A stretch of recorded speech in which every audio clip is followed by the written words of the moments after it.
After their battle for the boot series, we start with UT baseball. Horns head to Oklahoma City with a little hop in their step after losing first two games to Baylor. Senior day on Saturday, final home game barring a number of miracles, and two batters in without an out. Longhorns, well, they've been struggling to score runs, but they get one right there. Mark Payton doubled, Eric Weiss singles, and there Texas has a 1-0 lead, but from there, they had to turn it over to pitching and defense. John Curtis, a strong start. He was aided by 3 consecutive double plays in the first 3 innings, including a bases-loaded double play to get out of it. Now, Baylor has tied it up, and we go to the bottom of the 8th. Jonathan Walsh leading off, turns on one. Walsh into second, and then he takes third on a fielder's choice. And then Horns, well, looking for any kind of break, and they get one. Ryan Smith, the coach's son, a wild one. Walsh hesitates, and if Smith holds on, might be out. Instead, he scores, and the Horns are up 2-1, 3 outs away. But Adam Toth leads off the 9th with a double. Nathan Orff to right, and Mark Payton just throws an absolute BB to Eric Weiss, and that one pretty much locked it up. Next batter's Max Muncy, and he grounds out to Brooks Marlowe. Horns win, 30th win. They improve in the RPI by 8 places with that win over a top 10 team, and maybe that sends them to the regionals. We all know that this game probably meant being in the regional or not being in the regional, and so it was a huge game, do or die, and that's no lie. Is the motto there. What led me to believe that is the way we're bunched up with Oklahoma State, and us.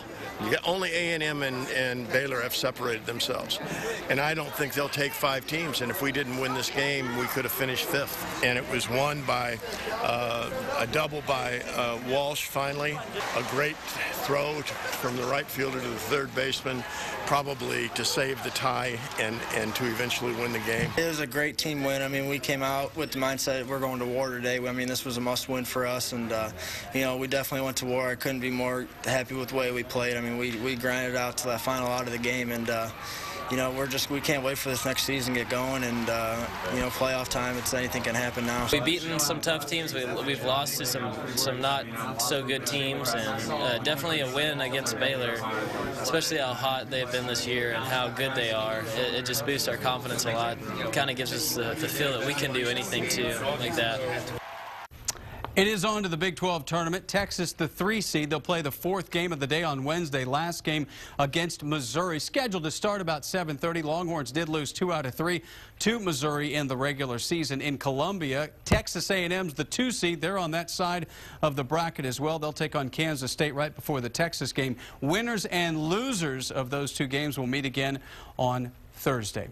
Well, the Longhorn softball team trying to do it the hard way. They lost their first regional game to Northwestern, 1-2 yesterday.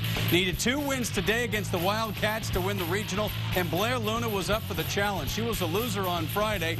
Strikeout there, and then the Horns get on the board in the 3rd. Taylor Hoagland adds to her record number of home runs in a season with her 17th.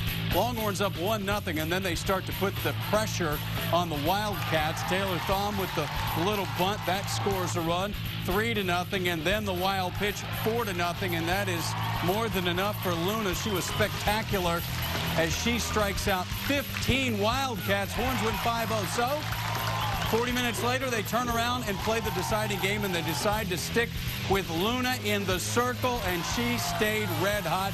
The strikeout to start it, and then bottom 1. Horns not messing around. Nadia Taylor, runner on. She crushes one down the line. That is out. And Texas takes a 2-0 lead. Meantime, Northwestern had no answer for Luna. 15 strikeouts in game 1. She had 14 in game 2. They get the insurance in the 6th inning from Mandy Ogle. Triple down the line. It's 4-0. They add another one, so identical scores. And Luna, why not let the former Bowie Bulldog close it out? What a day. 29 strikeouts, 14 shutout innings. Horns going to the Super Regional for the first time since '06. You know, this year hasn't really been spectacular for me, and this week, me and Coach Clark, we just really worked hard on hitting my spots, and I think today it really worked out. I think physically she was the one to go with. Mentally, she was the one to go with, too, and I mean mentally for them. I think sending her back out made them go, God, really, we got to deal with that again. This year, we're determined to finish, and, you know, dropping that first game, you know, it lit a fire under us. We knew that any game could possibly be our last one. Just seeing them grind back regardless of when people were counting them out, we just kind of stayed in our Texas bubble, and that has been very important. It will be very important as we head down the finish.